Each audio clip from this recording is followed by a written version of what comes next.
Why would a government evacuate an entire coastal village, leave every house standing, and never fully explained why? In the early hours of a decision that still echoes today, Houtouwan did not collapse, burn, or flood. It was emptied. Quietly, officially, and then left to be swallowed by time. Houtouwan sat on Xingshan Island, off the coast of eastern China, a fishing village pressed between steep hills and the open sea. For generations, families lived by the rhythm of tides and nets, repairing boats at dawn and sorting the catch by dusk. There was nothing outwardly fragile about the place. No volcano, no war, no epidemic sweeping through its narrow lanes. And yet, within a remarkably short window, the state ordered everyone out. The story usually begins with a simple explanation: isolation. Officials later claimed Houtouwan was too remote, too expensive to supply, too difficult to modernize. But explanations that sound tidy often hide what they omit. Roads can be built. Ferries can be scheduled. Power lines can be extended. Governments do these things constantly when the will exists. So the first question hangs in the air from the very start. Why was abandonment chosen over investment? Residents recall how the message arrived not as a discussion, but as a directive: move to the mainland. New apartments would be provided. Jobs would be easier to find. Schools closer. Healthcare more reliable. The language was practical, even generous. But there was urgency beneath it. A sense that the decision had already been made far above the village, far from the docks and kitchens of Houtouwan. What makes this evacuation unsettling is not just that people left, but how they left. Furniture remained. Bowls sat on tables. Calendars stopped mid-month. Tools lay where they had been used last. This was not the slow decay of a declining town. It looked like a place paused, as if the people expected to return. Many did expect exactly that. At first, some families resisted. Fishing had sustained them for decades. The sea had not failed them. But resistance is difficult when the infrastructure around you begins to withdraw. Services thin out, transport becomes irregular. Supplies arrive less often. The village is not destroyed, but it is quietly disconnected. Staying becomes harder than leaving. Official records emphasize economic inefficiency. Yet inefficiency rarely demands total evacuation. Partial relocation would have sufficed. Consolidation, seasonal residence. Instead, the order was absolute. Houtouwan was to be emptied, not adapted. That choice is the first fracture in the official narrative. Within a few years, the population dropped to zero. No demolition crews arrived. No redevelopment followed. The government did not repurpose the land, at least not openly. The village was simply left behind. Nature moved in with unsettling speed. Vines climbed walls. Moss sealed doorframes.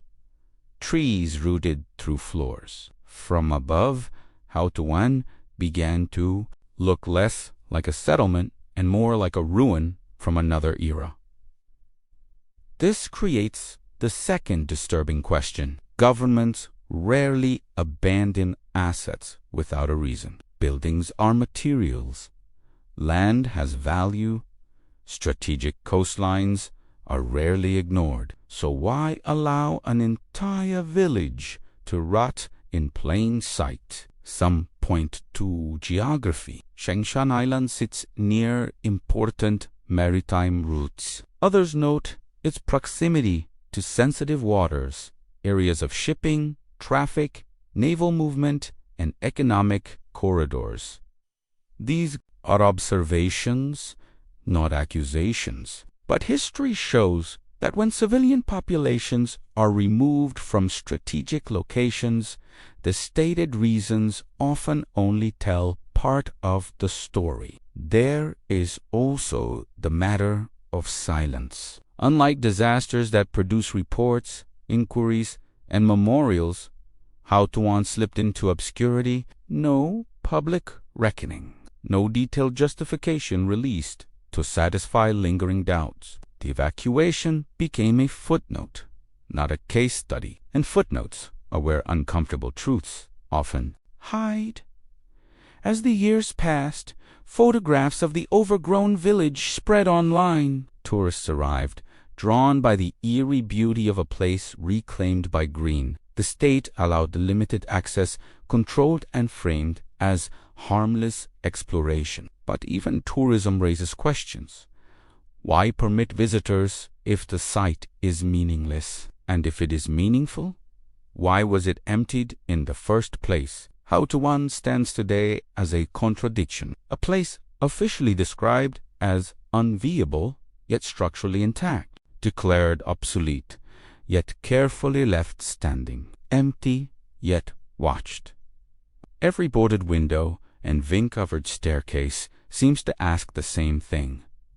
What was so important that people had to leave, but the place itself could remain? This is where the story truly begins.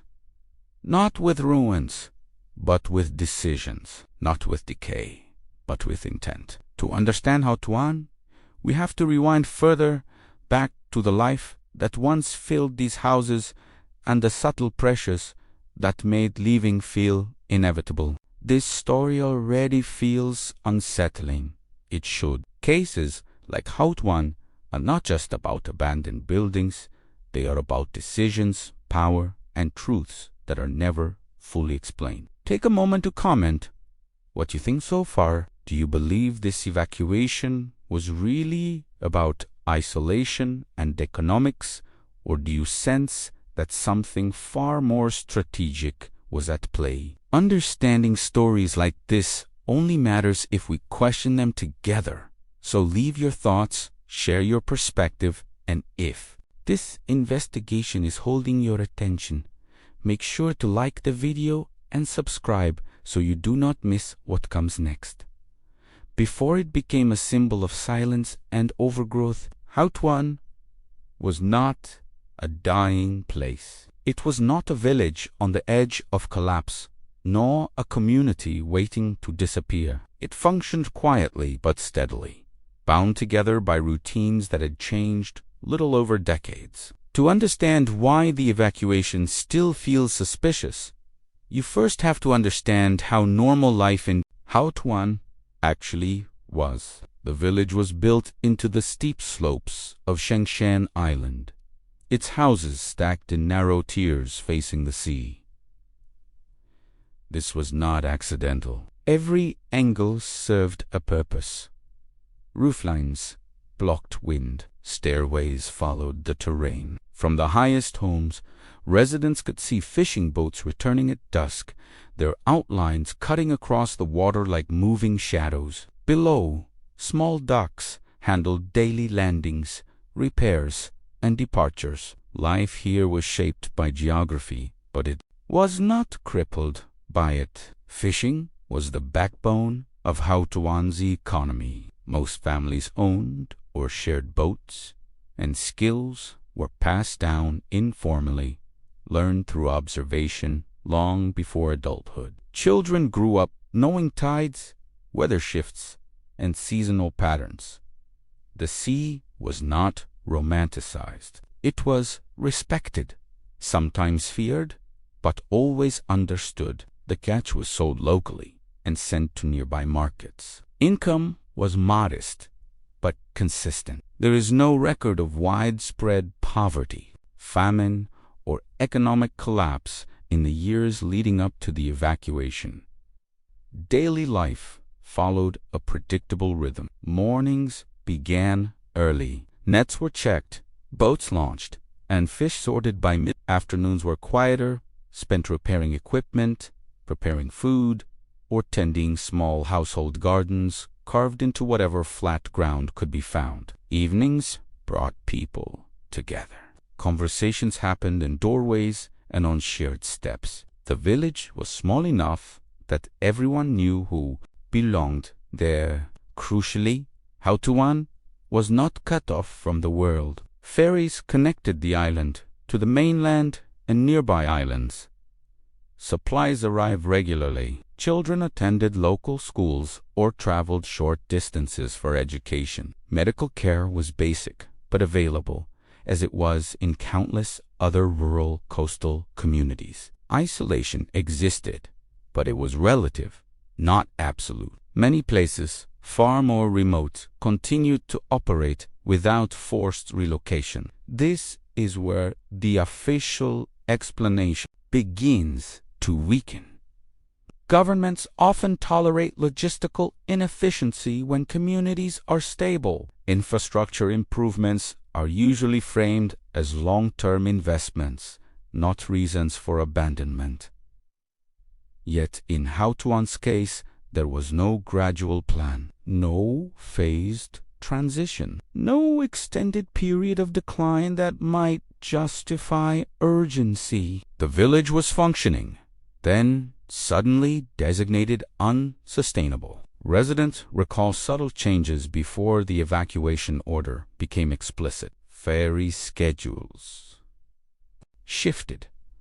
Certain services became irregular. Repairs that once happened automatically were delayed or denied. These changes were small, almost invisible at first, but they accumulated. What had been manageable inconvenience slowly became pressure. The message was indirect but clear. Staying would become harder. This tactic is not unusual in large-scale relocations. Rather than forced removal through confrontation, conditions are adjusted until leaving appears voluntary. People are offered alternatives that sound like progress. Better housing, easier access to jobs, modern conveniences. On paper, relocation looks like an upgrade, but choice becomes complicated when the environment you rely on is being quietly withdrawn. What residents found most confusing was the lack of a visible threat. There was no disaster warning, no declared environmental emergency, no collapse of fish stocks significant enough to explain abandonment. Fishing continued in nearby waters even after the village was emptied. Boats from other regions worked the same sea Houtouwan had relied on for generations. This raises an uncomfortable question. If the sea was still productive and the village structurally intact, what exactly made it unlivable? Official answers focus on efficiency, but efficiency is rarely an emergency. It does not demand speed. It does not require silence. Life in Houtouwan also carried cultural weight. Ancestral homes mattered. Graves were nearby. Community identity was tied to place, not just employment. Leaving was not simply moving houses. It meant breaking a lineage of presence. That kind of severance usually follows catastrophe or overwhelming necessity. Neither was evident here. When relocation began, many believed it was temporary. They locked doors rather than abandoning them. They left personal items behind. This behavior suggests expectation of return. People do not leave entire lives behind unless they believe the separation is short or imposed, under conditions they do not fully understand. Looking back, the most unsettling detail is how ordinary everything was right before it ended. No chaos, no visible failure, just a functioning village quietly nudged toward disappearance. That ordinariness is what makes the evacuation feel engineered rather than inevitable. Understanding this normalcy matters because it reframes the event. Houtouwan did not vanish because it could not survive. It vanished because something made it survivable, undesirable to someone else. And once that idea takes hold, the focus shifts away from fishermen and houses and toward decisions made elsewhere, beyond the island, beyond public view. The moment that changed everything in Houtouwan did not arrive with sirens, public assemblies, or dramatic announcements. It arrived quietly, wrapped in official language, delivered as a decision already finalized. There was no vote, no extended debate, no public process where residents could argue for alternatives. The evacuation was presented as a conclusion, not a question. Former residents later described the message as oddly calm. Officials explained that relocation would improve living standards, simplify access to jobs, education, and healthcare, and reduce long-term logistical costs. New apartments on the mainland were offered. Compensation was discussed. On the surface, it sounded reasonable, even beneficial, but the speed of the timeline told a different story. Families were given little time to prepare emotionally. Generations had lived on that hillside. Boats, homes, storage sheds, and informal workspaces were deeply tied to place. Yet the order treated relocation as a straightforward administrative adjustment. Pack what you need. Move by this date. Assistance will be provided. The tone suggested urgency without naming a threat. That absence of a clear danger is what unsettled people most. There was no storm forecast. No environmental contamination announced. No military conflict acknowledged. In most large-scale evacuations, the reason is unmistakable. Flood risk, radiation, structural collapse. In Houtouwan, the justification remained abstract. Efficiency, modernization, development priorities, concepts, not emergencies. The logistics of the evacuation were efficient, almost too efficient. Transportation was arranged quickly. Housing units were already identified. Paperwork moved fast. This level of readiness implies planning that began long before. Residents were informed. Decisions had been modeled, budgets allocated, and alternatives dismissed before the village itself was formally brought into the conversation. Some villages tried to ask questions. Why not? Why complete evacuation instead of partial relocation? Why not upgrade infrastructure instead of abandoning it?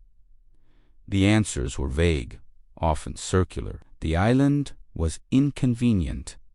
Services were costly. The future lay elsewhere. When pressed, officials repeated policy language rather than addressing specific concerns. What made resistance difficult was the way pressure accumulated. After the announcement, services deteriorated further. Ferry schedules became unreliable. Supply deliveries thinned. Administrative support slowed. It was not a forced removal by police or soldiers. It was something quieter. A narrowing of options. Staying began to feel impractical, then irresponsible, then impossible. This method of evacuation leaves no visible villain, no dramatic confrontation, no moment that can be clearly labeled as coercion. Yet the outcome is the same. An entire population leaves because the environment around them has been deliberately reshaped to make departure the only viable choice. The behavior of residents during departure speaks volumes. People did not strip their homes. They did not sell everything they owned. Furniture remained. Personal items stayed behind. Fishing gear was left hanging. Calendars were not torn down. This was not how people act when they believe a place is finished forever. Many believed the relocation would be temporary, that once conditions stabilized or once promised development occurred, they would be allowed to return. This expectation explains why doors were locked rather than abandoned, why possessions were left carefully arranged instead of hastily removed. The evacuation also lacked closure. There was no final ceremony, no official declaration marking the end of the village, no clear statement about future use of the land. Houtouwan did not transition into a construction site, a military zone, or a protected reserve. It simply went quiet. That silence is important. When governments evacuate areas for safety reasons, they usually communicate extensively to justify the disruption. Reports are published. Risks are documented. In Houtouwan's case, explanation faded quickly once the people were gone. The topic slipped out of public attention as if the problem had solved itself by disappearing. This creates a lingering unease. If the evacuation was purely economic, why the urgency? If it was purely logistical, why the lack of transparency? And if it was something else entirely, why leave the physical village untouched? By the time the last residents left, Houtouwan was not destroyed. It was preserved in an unnatural state of pause. A complete settlement, emptied but intact, waiting without knowing what it was waiting for. And that is where the mystery deepens. Because what followed the evacuation raises even more questions than the order itself. When outsiders first stepped into Houtouwan after the evacuation, the most disturbing detail was not decay. It was preservation.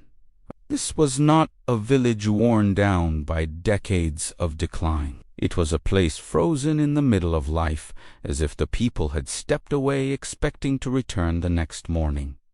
Doors were still locked, not broken open. Windows remained in their frames. Inside the houses, tables stood where meals had once been eaten. Chairs were pushed in neatly. Shelves still held bowls, jars, and personal items that had no reason to be left behind unless the departure was meant to be temporary. Calendars on the walls stopped at random months, never torn down, never updated. The ordinary signs of daily routine simply ended. In many abandoned towns, vandalism comes quickly.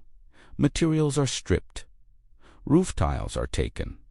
Doors disappear. But in Houtouwan, this process was slow and strangely delayed. The village was not immediately looted or dismantled. There were no large-scale demolition efforts, no salvage crews, no official sealing of the area. The houses were left standing intact, as if their physical presence still mattered. That choice is unusual. Governments that relocate populations typically repurpose or clear vacated settlements. Buildings are reused, sold, demolished, or converted. Leaving an entire village untouched is inefficient, even wasteful, unless preservation serves a purpose. As years passed, nature began to reclaim what humans had left behind. Vines crawled up staircases, moss spread across doorframes. Trees rooted into foundations, slowly breaking through floors and walls. From a distance, the village began to disappear into green, but the underlying structure remained visible. This transformation gave Houtouwan its now famous appearance, but it also masked an important fact. The abandonment was not chaotic. It was controlled. There were no signs of fire damage, no flood marks on walls, no structural collapse that would justify sudden evacuation. The buildings aged naturally, not violently. Time, not disaster, was the only force acting on them. Visitors who later explored the site often described an unsettling stillness. Sound behaves differently in places like this. Wind moves through empty rooms. Plants brush against walls. Footsteps echo where voices once filled the air. The silence feels manufactured, not organic, as if something interrupted a living system rather than letting it fade naturally. This artificial silence feeds suspicion. If Houtouwan had been evacuated for safety reasons, one would expect warning signs, barriers, or restrictions clearly explaining the danger. Instead, access remained ambiguous. At times restricted, at times loosely permitted. The message was inconsistent. Come look, but do not ask too much. Some former residents reportedly returned secretly in the early years after the evacuation. They found their homes untouched, but also unusable. Utilities were gone. Services were disconnected. There was no official path back. The village was physically present but functionally erased.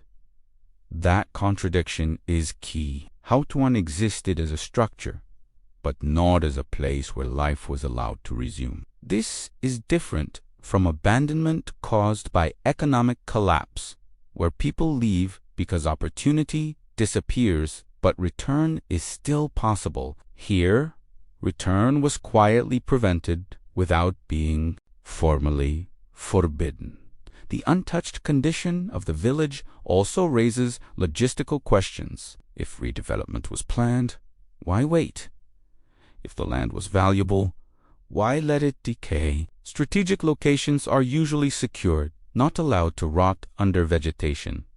Yet Houtouwan sat exposed, visible, and strangely ignored. Some observers argue that the village itself became a buffer, an empty zone where civilian presence was removed without drawing attention to what replaced it, an absence that draws less scrutiny than construction. In geopolitics and infrastructure planning, emptiness can be useful. It creates space, it reduces witnesses. There is also the psychological aspect, abandoned objects.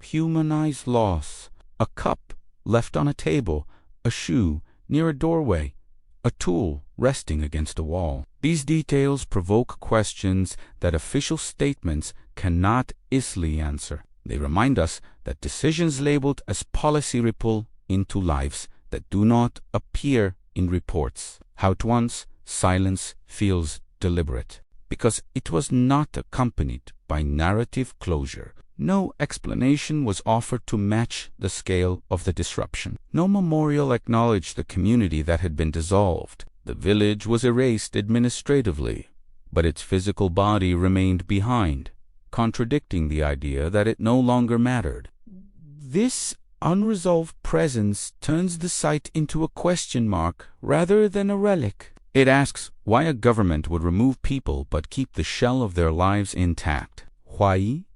Efficiency would require emptiness, but not erasure. When authorities finally addressed why Houtouwan had been evacuated, the explanation sounded simple enough to close the case. The village, they said, was too isolated. Supplying it was inefficient. Modern services were expensive to maintain. Relocation would improve quality of life for residents and align development with broader regional plans. On paper, it was a textbook example of rational governance. But simplicity can be deceptive. The more closely the explanation is examined, the more it begins to fray. Isolation was presented as the core problem, yet Houtouwan was not uniquely remote. Across China and around the world, countless fishing villages operate under harsher conditions, with fewer connections, and continue to exist. Many receive infrastructure upgrades precisely because of their strategic or cultural value. Isolation alone rarely justifies total evacuation. It usually invites investment, not abandonment. Cost was another key argument. Maintaining transport, utilities, and services for a small population was labeled inefficient. Yet inefficiency is relative. Governments routinely subsidize rural areas for social stability, food production, and territorial presence. Fishing villages, in particular, often play roles that extend beyond the economics, supporting maritime knowledge, local supply chains, and coastal monitoring. Removing them entirely creates gaps as well as savings. Then there is the issue of timing. No long-term transition plan was made public. There was no extended consultation period, no pilot program, no phased relocation, allowing part of the population to remain while infrastructure evolved. The decision moved quickly from assessment to execution. That speed suggests urgency that the official explanation does not adequately justify. Another inconsistency lies in what was not said.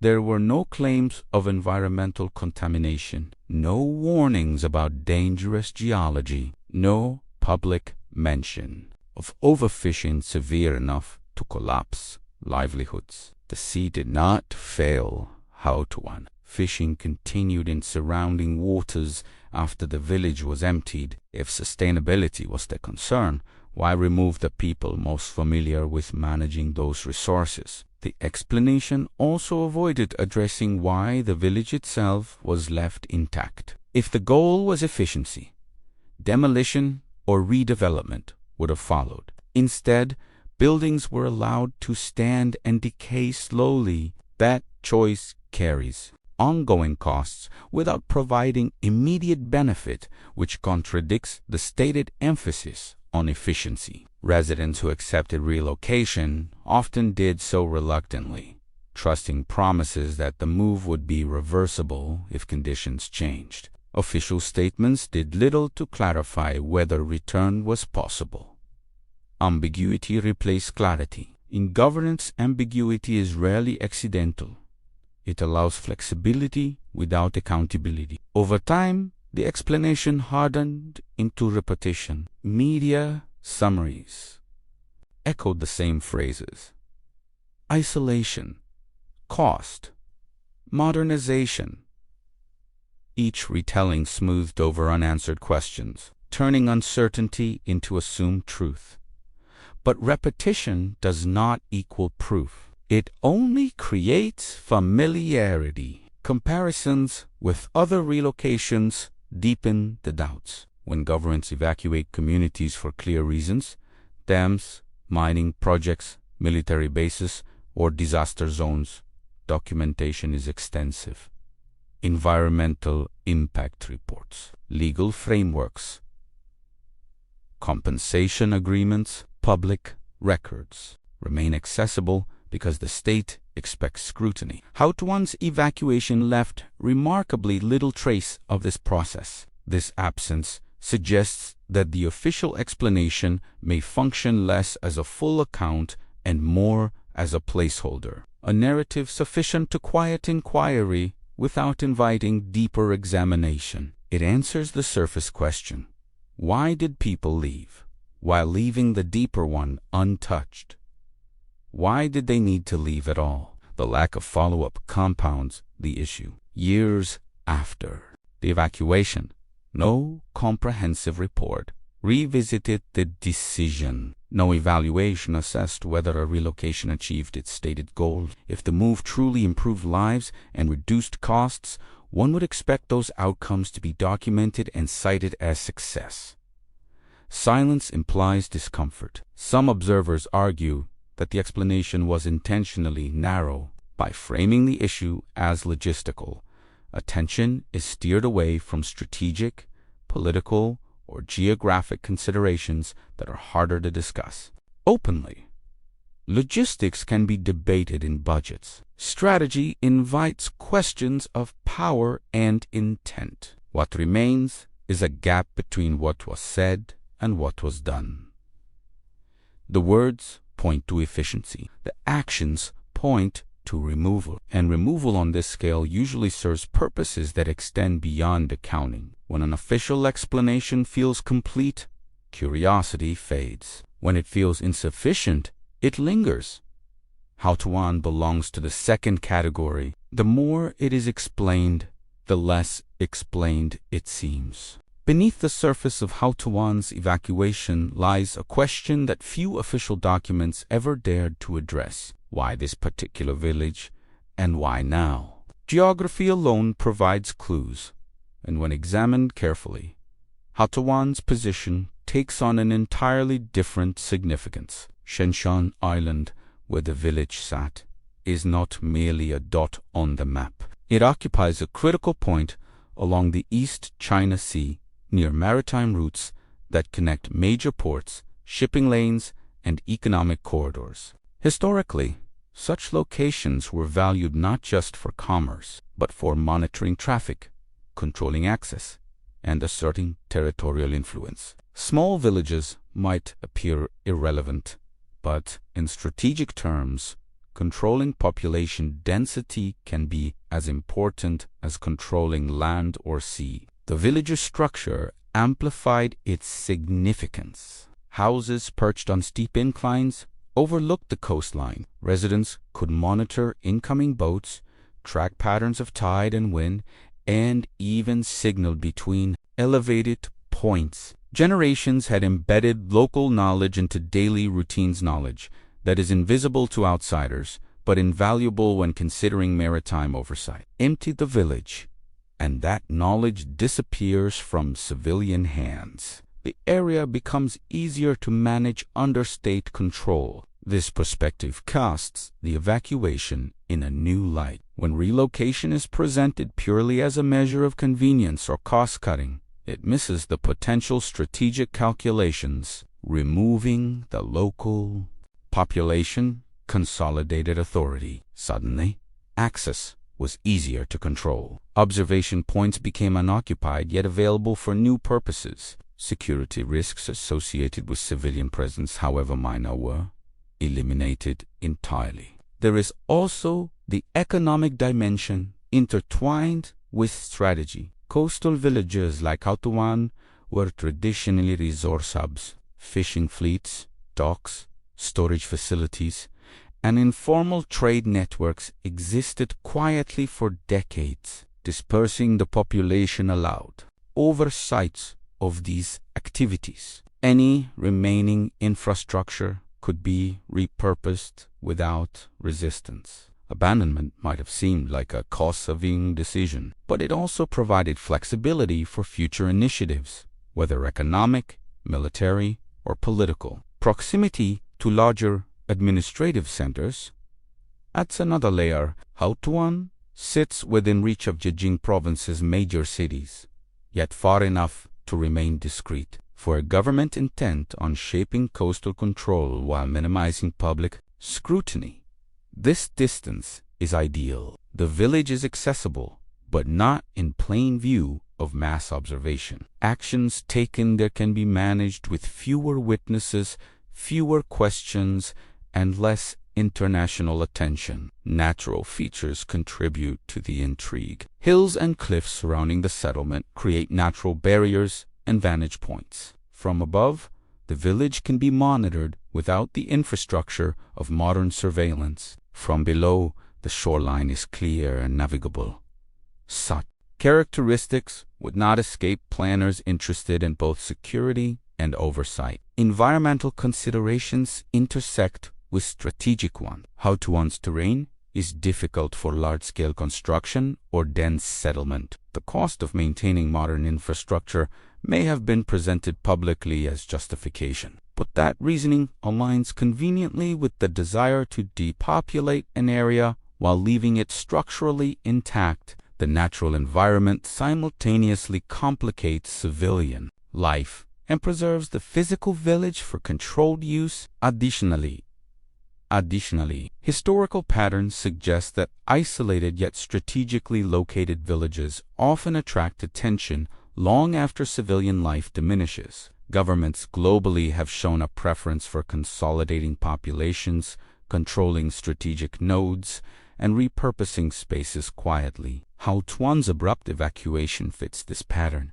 raising questions about whether the public justification is the full truth. Understanding Houtouwan's strategic importance does not confirm a conspiracy. It does, however, reveal that there are layers of reasoning hidden beneath the surface explanation. Isolation and costs alone do not account for the meticulous preservation of buildings, the timing of the order, or the speed of relocation. Strategic geographies, maritime oversight, and economic control provide a more nuanced lens. Viewed this way, Houtouwan becomes more than a vanished village. It becomes a case study in how control, environment, and logistics intersect to shape human settlement, and how official narratives may omit critical motivations. The more one examines maps, trade routes, and coastal dynamics, the more the puzzle deepens, suggesting that the evacuation was far from a purely administrative matter. Long after the last residents left Houtouwan, stories continued to circulate quietly among former villagers, neighboring islands, and coastal communities. These accounts never appeared in official reports, but they persisted in conversations, half-whispered and carefully framed, not as accusations, but as doubts about what people were told, what they witnessed, and what never quite made sense. Some former residents spoke about the tone of officials during the evacuation process. It was not hostile, but it was firm.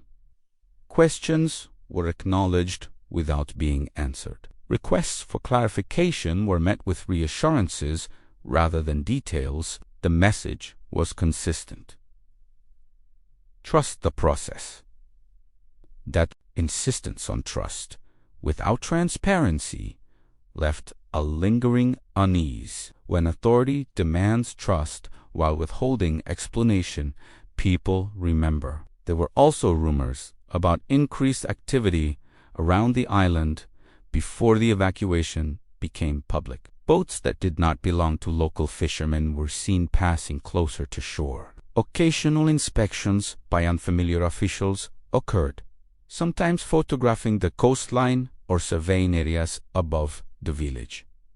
Nothing overt, nothing dramatic, just enough to be noticed by people who had spent their lives reading the sea and recognizing patterns. Another recurring story involves restricted areas. Some villagers claimed that certain paths or zones near the outskirts of the settlement were suddenly off-marked informally or discouraged without official signage. These restrictions were not framed as permanent, but they were never lifted. Over time, they blended into the background, accepted but not explained. Whispers also spread about future plans that never materialized publicly. Talk of infrastructure projects, of coastal monitoring facilities, of economic zones that would require a cleared population. None of these claims were ever confirmed, but the consistency of their themes is notable. They all pointed in the same direction.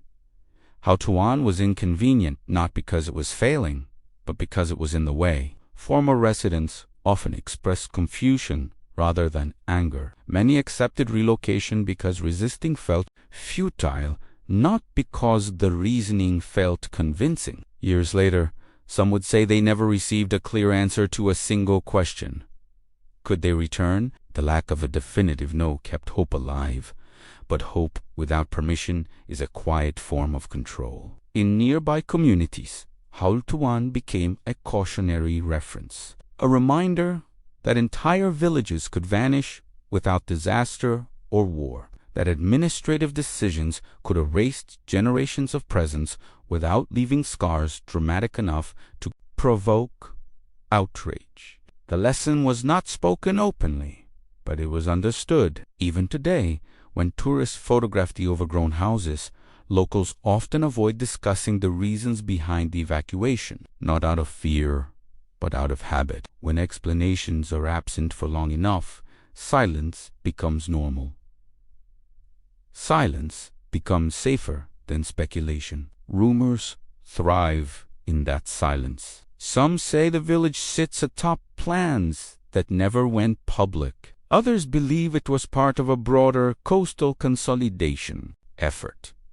Some think the truth is less dramatic, but still uncomfortable enough to remain unspoken. The reality may lie somewhere in between. What matters is not which rumor is correct, but why so many emerged in the first place. Communities do not invent narratives in a vacuum. They do so when official ones feel incomplete. Houtouwan's story, as told by those who lived it, is filled with gaps that invite interpretation. Gaps created not by imagination, but by absence of clarity. The most telling detail may be this: no former resident ever described the evacuation as chaotic or necessary. They described it as inevitable, and inevitability, when imposed quietly, often signals decisions made far beyond the people they affect. Once Houtouwan is examined closely,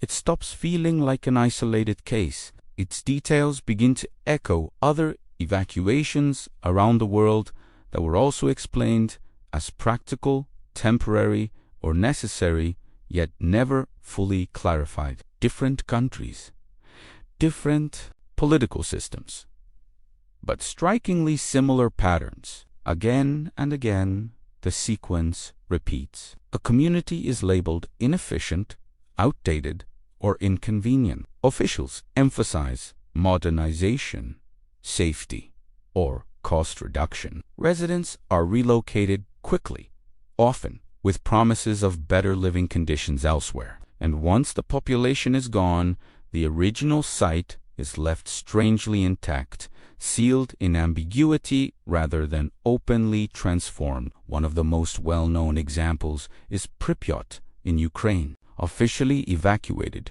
due to the Chernobyl disaster. Its case is often cited as a clear-cut safety measure. But even there, questions persist about timing, transparency, and what information residents were given in the crucial early hours. People left belongings behind, believing they would return in days. They never did. While the cause was different, the human behavior mirrors Houtouwan closely. In Russia, entire towns connected to industrial or military projects were quietly emptied once their usefulness changed. Some were labeled environmentally unsafe, others economically redundant. In many cases, documentation remained classified for decades. What the public knew was minimal.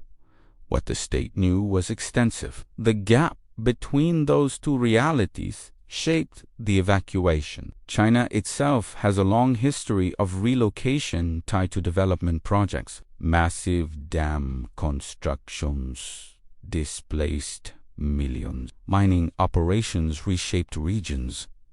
Urban redevelopment erased neighborhoods. Most of these cases are well documented, loudly justified, and visibly transformed afterward. That is what makes Houtouwan different. There was no mega project announced, no visible replacement, just absence. Japan offers another comparison. During the Cold War, some coastal and island communities were relocated under the justification of disaster preparedness, infrastructure consolidation. In hindsight, some of these areas were later used for monitoring, testing, or strategic positioning. The initial explanations were not false, but they were incomplete. Even in democratic systems, similar patterns appear. In the United States, towns near military testing grounds were evacuated for safety reasons, sometimes with limited disclosure. Residents were told enough to comply, not enough to understand the full scope. Decades later, declassified documents revealed concerns that were never communicated at the time. The common thread is not secrecy alone. It is control of narrative. When evacuation is framed narrowly, the public stops asking broader questions. Why here? Why now? Why total removal instead of adaptation? These questions fade once the population disperses. Houtouwan fits this template precisely. The explanation given was not necessarily false, it was simply incomplete. and incompleteness is often more effective than deception. It avoids confrontation while achieving the same result. Another pattern worth noting is the role of time. Once years pass, urgency dissolves. People move on. New generations grow up without personal connection to the place. By the time curiosity resurfaces, records are scattered, witnesses are older, and the emotional energy needed to demand answers has dissipated. Tourism often arrives at this stage. The abandoned place becomes aesthetic rather than political. Photographs replace questions. Mystery becomes entertainment, and in that transformation, the original decision escapes serious scrutiny. Houtouwan's rise as a tourist attraction follows this trajectory. The village is now known for its beauty, not its disappearance. Visitors marvel at vines and staircases rather than asking why the houses were emptied in the first place. The mystery is sanitized into scenery. This is perhaps the most effective way for unresolved evacuations to settle into history. Not through explanation, but through normalization. What once felt shocking becomes picturesque. What demanded answers becomes background. Seen this way, Houtouwan is not an anomaly. It is a chapter in a larger global pattern of controlled disappearance. Communities removed not by catastrophe alone, but by decisions made quietly, justified minimally, and then left to fade into silence. Today, Houtouwan exists in a strange in-between state. It is no longer a village, but it is not entirely erased. What remains is a physical body without a living function, preserved just enough to be seen, but not enough to be understood. And that condition alone raises questions that have never been answered. The houses still stand, many of them structurally sound, despite years of abandonment. Staircases cling to the hillside. Rooflines are visible beneath layers of vegetation. Doors, though warped by humidity, remain in place. This level of preservation is not accidental. In environments like this, buildings usually collapse quickly without intervention. Yet here, decay advances slowly, almost cautiously, as if the site has been allowed to deteriorate but not disappear. Access to Houtouwan has shifted over time. For years, the village was difficult to reach, with no formal paths or signage. Later, limited tourism emerged. Walkways were installed. Certain routes were defined. Others remained inaccessible. Visitors could look, photograph, and leave, but exploration was subtly guided. You could see what was permitted, not everything that existed. This selective accessibility is telling. When abandoned places are considered harmless, they are either fully opened or fully closed. Partial openness suggests control. It implies that some areas matter more than others. Even decades after evacuation, the village is treated less like a ruin and more like a managed absence. There are also signs of quiet maintenance. Trails are occasionally cleared. Barriers are repaired. Structures are stabilized just enough to prevent sudden collapse. These actions contradict the idea that Houtouwan is irrelevant. Someone is still paying attention. Someone decides what should remain visible and what should stay hidden. The surrounding waters continue to be active. Fishing boats operate nearby. Shipping lanes remain busy. The coastline has not lost its value. This reinforces a key contradiction. If the area is still economically and strategically relevant, why was civilian life deemed incompatible with it? Satellite imagery over the years shows subtle changes, not dramatic construction, but adjustments. Access points shift, paths appear and disappear. Certain zones show signs of periodic activity. None of this proves a single hidden purpose, but it does confirm that the area was never truly abandoned in the way the word implies. Former residents who revisit the site often describe a sense of dissonance. The place feels familiar, yet inaccessible. Their homes exist, but they do not belong to them anymore. There is no clear boundary that says, keep out, yet there is no mechanism that allows return. The village is physically present, but socially erased. This is perhaps the most unsettling outcome of the evacuation. Houtouwan was not destroyed by disaster. It was not consumed by war. It was suspended, and suspension leaves room for speculation, because it suggests intention without disclosure. Even now, no comprehensive public explanation has been released to close the story. No document outlines the long-term plan for the site. No authority has clarified whether the evacuation was meant to be permanent from the start. Silence continues to do the work that words never did. As time passes, memory fades.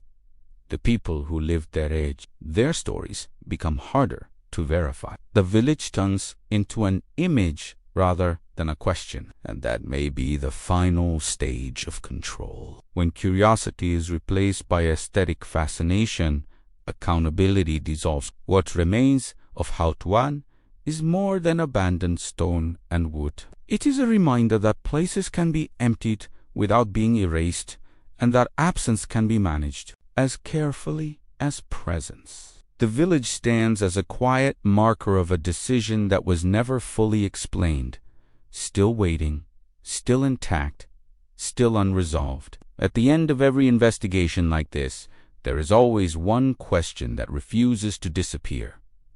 Not because it is dramatic, but because it is simple. Why was it truly necessary for everyone to leave? Houtouwan was not destroyed.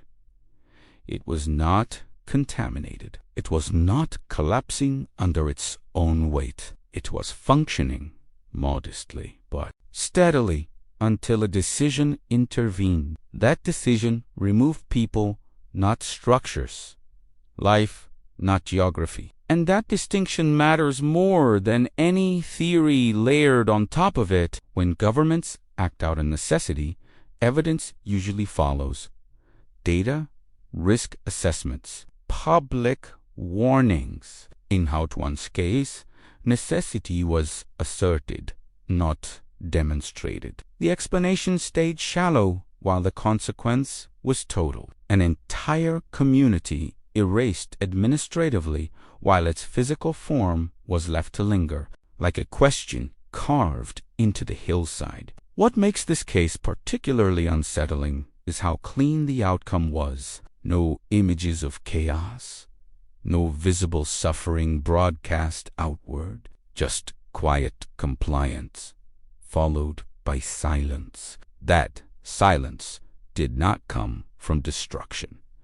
It came from once people are separated, shared memory weakens, collective resistance dissolves, cations loci momentum.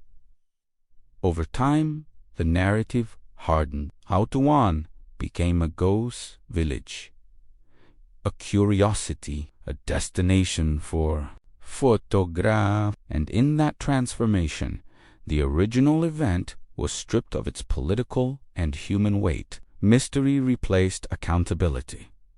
Beauty replaced inquiry. Yet the unanswered question remains embedded in every overgrown doorway and vine-covered stair. If relocation was truly about improving lives, why was return never discussed openly? If it was about cost, why preserve the village at all? If it was about strategy, why never say so? Each possible answer leads to another question, and each question points back to the same uncomfortable idea that sometimes removal itself is the objective, not destruction, not development, just absence. Houtouwan teaches us that disappearance does not always look violent. It can look orderly, benevolent even. It can be wrapped in promises and delivered with efficiency. And once complete, it rarely needs defending, because what has been removed can no longer object. What lingers is not proof, but pattern. A village emptied without disaster, a site preserved without purpose, an explanation repeated without depth. Together, these elements form something more troubling than a single abandoned place. They form a method, and methods do not belong to one location or one country. They repeat wherever silence is easier than explanation. So the real question is not only what happened in Houtouwan, but how many other places followed the same path, quietly, efficiently, and out of sight. If you made it to the end of this story, you are already part of the investigation. Houtouwan is not just an abandoned village, it is a question left behind, and questions only matter when people keep asking them. Take a moment to comment what you believe truly caused this evacuation. Do you think it was purely economic, quietly strategic, or something that still has not come to light? Write your theory below and read what others are saying. If this kind of deep, unsettling history holds your attention, make sure to like this video and subscribe to the channel so you do not miss the next investigation. And while you're here, watch the next video appearing on your screen now, where another forgotten place reveals a story that was never meant to be fully told.